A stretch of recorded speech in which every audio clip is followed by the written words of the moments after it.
বিসমিল্লাহির রহমানির রহিম। আসসালামু আলাইকুম প্রিয় বন্ধুরা।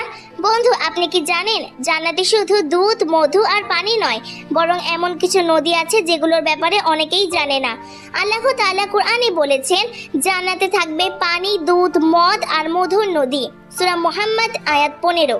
জান্নাতের পানি হবে একেবারে স্বচ্ছ, যার স্বাদ কখনো নষ্ট হবে না। দুধের নদী এমন দুধের যা পৃথিবীর কোনো দুধের সাথে তুলনাই হয় না, আর কখনো টক হবে না।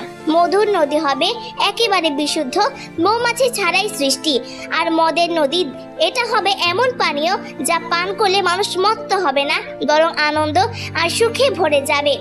তাই বন্ধুরা, অনেক হাদিসে এসেছে জান্নাতের এসব নদী প্রবাহিত হবে আল্লাহর আরশের নিচ থেকে। ভাবুন তো, আল্লাহ নিজ হাতে এসব নদী বানিয়েছেন জান্নাতবাসীদের জন্য।